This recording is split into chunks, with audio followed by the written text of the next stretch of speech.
Hey, good morning, everyone. Marty Missouri here, Friday, 28th of October, 2022, with your end of week market snapshot. I will circle back either tonight or Sunday, I suspect, with the macro update, which is going to be interesting. Got quite a bit of data this week, not a lot of it good. So I'll be surprised if our score doesn't drop a bit. And frankly, the not good news is probably been good news for the stock market. I know it's been a very volatile week. It's been whipsawed on earnings. As I talk at you right now, the S&P is up a whopping 1 2/3%, and the Nasdaq, thankfully for everybody who's loaded up in tech these days, which according to some Wall Street houses is everybody in terms of individual investors, the Nasdaq 100 is up 2 1/4%, and it's had quite the messy week for sure. Our core portfolio, unlike the other day when I reported to you where it was doing measurably better than the S&P, that's not happening today. It's just barely holding up. And that's because emerging markets are still suffering over the political uncertainties over China or in China. And I think nervousness over Brazil's election that's coming up on Monday. And that our bullishness on Brazil and on much of Latin America has virtually nothing to do with that election, although it could move the needle, could move it positively. Ironically, in either event, meaning versus the left versus the right, you can make a bearish case as well, but as I keep reminding you folks, regardless of what a politician's platform may be, it does not suit their ambitions to do things that would crash their home markets or their home economies. So more on that probably next week as we get through that. Brazil's a big market. It's a very important market for a lot of reasons based on the macro setup in the world going forward. But it's suffering today, as is China, and kind of pulling down the emerging markets complex with it. And also commodities. I'm looking at ag down 1%, energy down 1%, materials down as well, lithium miners down. I could go on and on. Gold is down 1.3%, silver is down 2.3%, and so on. Miners are down 2.7%. So again, having allocation there, we're pretty flat on the day, again, which is the exact opposite of a day when the S&P was down earlier in the week. But that's what happens when you manage a global macro-driven portfolio. You're going to not have just that direct correlation, nor should you, we think, in this world we live in today. So in a nutshell, today is all about snapping back in these beaten down tech stocks. Apple's up 7.5% as we speak. Clients, just an FYI, we rotated out of 3 positions, 2 that had pretty nice gains, 1 huge gains in the energy sector, 1 that had some losses, to pick up Amazon this morning, which is down 9.3%. We think we have a pretty strong thesis for Amazon going forward. It has obviously more to do than just consumer spending, given what the consumer's up against right here. But pretty compelling for a stock that has gone nowhere virtually for quite some time. So we've been eyeballing that. Nick has had that on his radar. So we're taking this opportunity finally to pick up a small-ish position. We didn't rotate completely out of anything. But I'm not making a recommendation, by the way, to any of you who are not clients. None of this is a recommendation. This is just an FYI. I am not making a recommendation. I must reiterate that over and over again. Okay, so in this morning's morning note, I hesitatingly threw up an analog, the 1981-82 period versus now. I say hesitatingly because despite the fact that I take you through twice a week technical analyses, got to be careful with analogs, folks. There's nothing at all that says that things will play out precisely now like they did the last time we battled super high inflation. Even though the last time we battled super high inflation, according to the analyst who I quoted this morning, was the only other time during the 2Q of 1981, other than Q2 of 2022, where, quote, all assets went down together over 200 quarters, so over 50 years of data. So I ran the analog at the S&P 500, which I showed you in the written note, and through some other screens, just a handful of screens of the many screens that we run through every weekend. So these once a week snapshots, and just grabbed some and said, okay, how does this look against those screens? And so in front of you again is the one that we featured this morning. And it literally just took us back to January 1 of 1981 and took us through 1982. And then this one is current, right? 1/1/22 current. So as you can see, market scaled down in my, different to a different degree, I guess. But I mean, look at the similarities. Not exactly, but this shape of this move, is very similar, right? A little more dramatic here. Bounce, right? In the summer, bigger bounce here. Fall. In the late summer, early fall, same looking chart here, and then a nice bounce right to Thanksgiving-ish, early December, rolling over at the end of the year. And what have we been talking about? Because the technicals have been telling us to talk about that, and the sentiment and everything else is a nice bounce right in here, and that's getting continued here today. Okay, so so far so good, but the other side of our thesis right here is that, and then we roll over, and then we at some point, perhaps early next year, we carve out the bottom for this bear market, and we end up moving up later into 2023, and then there's a whole other story, whole lot of infrastructure spending coming. We think a lot of oomph. We think China hits the scene hard early next year. So that plays very well, frankly, folks, for the stuff that's getting beaten up today. It's kind of keeping us flat. So we've got to keep a long-term perspective and not get excited about the day-to-day movements, even the short-term, month-to-month, or even year-to-year movements. It's about long-term macro theses and do they work? Well, back to that analogy, similar, although all the way into July before it bounced, and then at a rip-roaring 1982, and then we were off to the races and had a great 1980s, right? So clients, in our review meetings, I've been telling you, I think the worst is yet to come, and I've been saying that I would be surprised if the market isn't higher a year from now than it is today, or I should say it wouldn't surprise me if it is. And frankly, that has nothing to do with this particular analog. It just so happens that it played out that way. Now, I'll say also, I was thinking about this. I was watching and listening to Bloomberg TV this morning on my computer. And a gentleman, I'm not going to name his name, he's getting quite the attention lately. Kind of came back out of obscurity. He was a big-time hedge fund manager, in the 80s and 90s, I think it was. Just a very animated fellow, probably my age, maybe a little older, and really smart, really smart.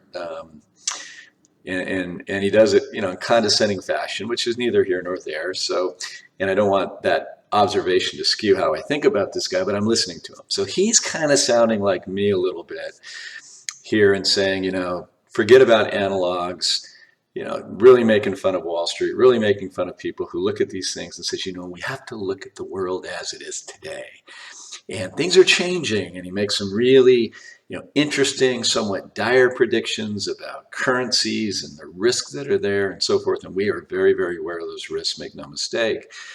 But he just basically takes a strongly contrarian view and basically says everybody else is just kind of stupid, frankly. Well, I want to kind of turn that on him and say, you're kind of doing the same thing. Just because things don't always turn out like they did in maybe similar setups in the past. The interviewer was talking about 100 years of history, and stocks haven't gone down over 10-year periods at all. And he just thinks that's utter malarkey. Gives very low probabilities or almost zero probabilities that it'll happen again. Well, he's kind of doing the same thing. So I want to be careful not to do that, meaning he's saying that it's going to be different than it was in the past, just for the sake of it being different than it was in the past, quite frankly. And I think that's making the same mistake. It could be very similar to what it was in the past. Here's my point. You got to keep an open mind to all of it. And we do analogs, of course. We do it with technical analysis, but then we do it on the macro. And I don't think the right analog is this one, frankly, 1981 to 1982. Why? Because Paul Volcker could go after it because we had way south of 100% debt to GDP. He could do it without killing the system. And by the way, I don't even think he needed to be there because that was right when Ronald Reagan, Margaret Thatcher, yada, yada, kind of hit the scene with kind of a Milton Friedman-esque view of the world, and that was supply side, capital-friendly economics. That's very disinflationary. So we had 40 years of that, just like we had 40 years before the Roaring 20s, and then we had the labor-friendly 1940 to 1980, and then it blew up with inflation.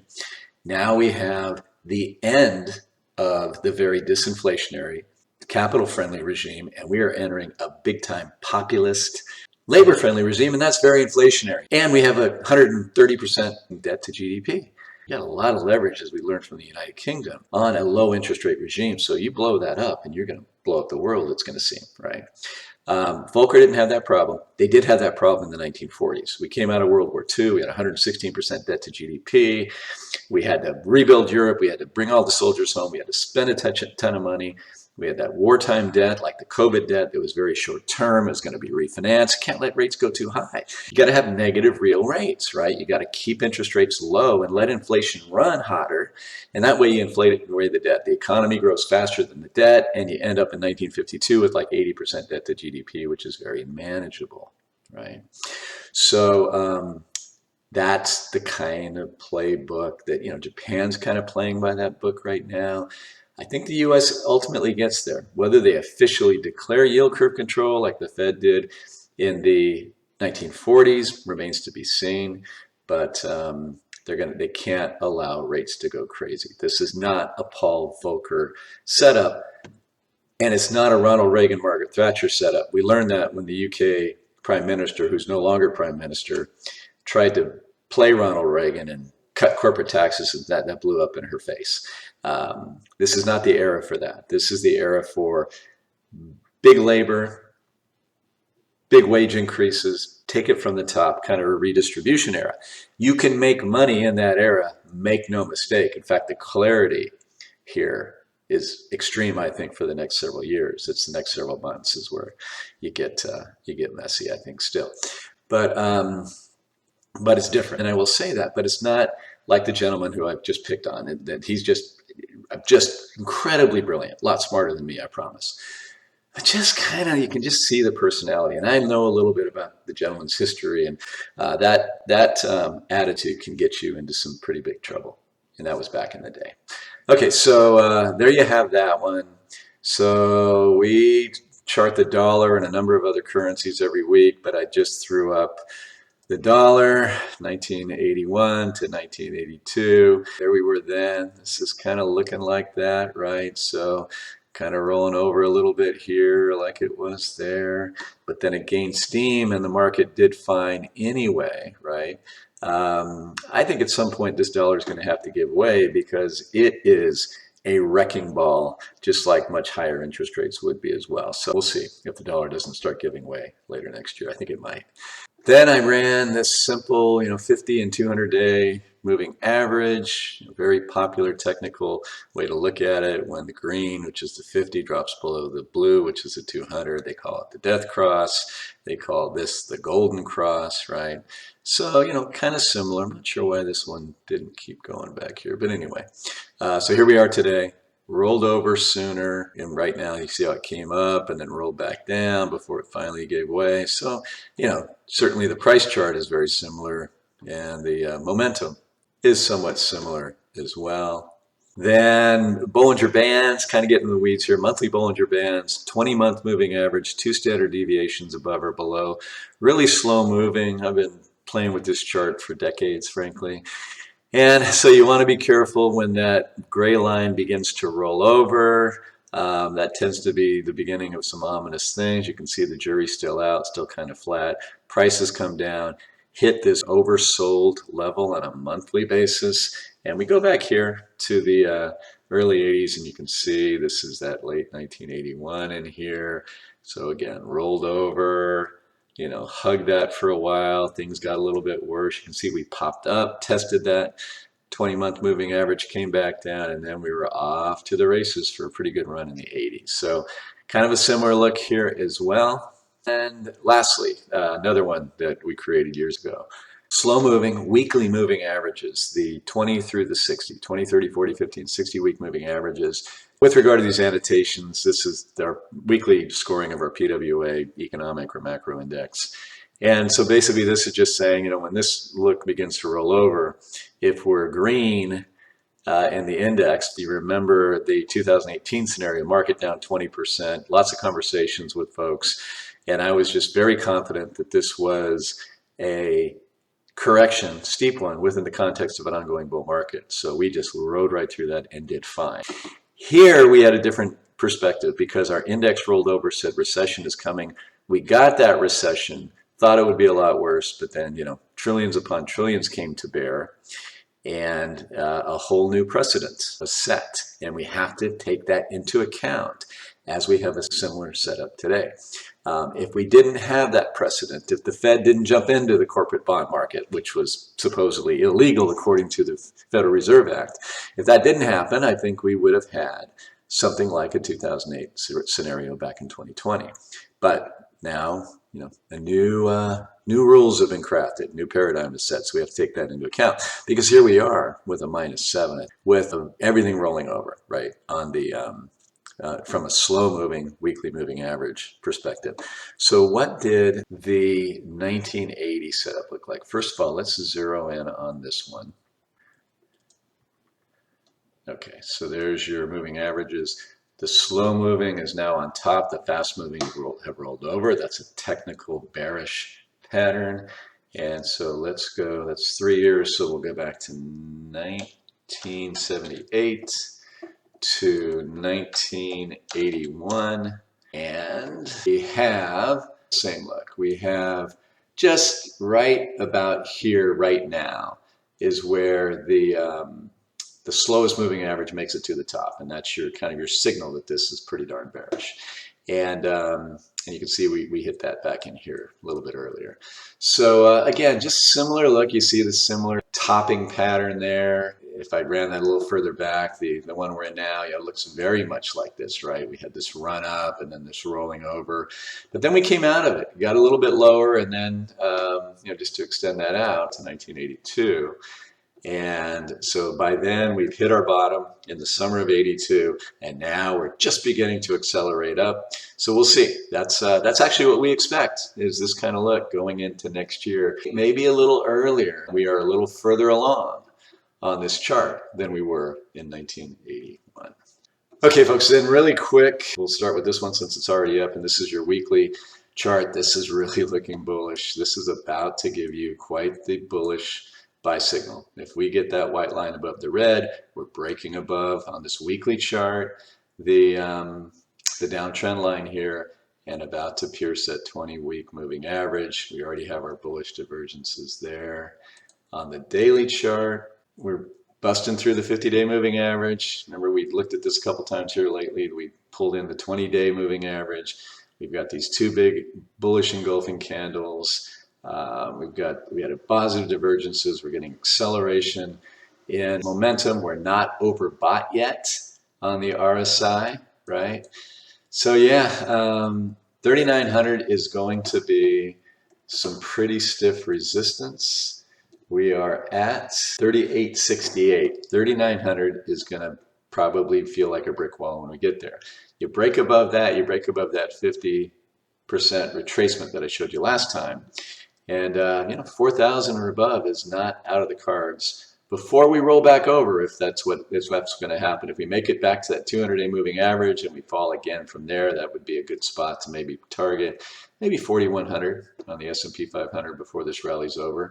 Maybe, if it keeps up. It's all a big maybe, folks. And I keep telling you, we're in a bear market, and that's where bullish patterns go to die, frankly, is in a bear market. So keep your wits about you if you're trading this stuff. And then let's go ahead and quickly look at the 2-month hourly chart. And not as constructive. You're about to get a buy signal, but if this needs to really ramp up, and you got to get this MACD at least level, and you got to get the RSI here on the hourly and overbought territory to feel really, really good. So again, really constructive look on the weekly and the daily charts. A little suspect here on the hourly right here. So stay tuned. Lots more to come. Hope that was interesting for you. I think that was an important one to do to kind of help you put all this stuff into perspective. If you want to do well long term in these markets, we got to really, really explore, study history, think deep, and then recognize that history doesn't always repeat just because it shows up a certain way on a chart. Folks, thank you as always for watching and listening. And next up will be our economic update sometime in the next 2-3 days. Thank you. Bye-bye.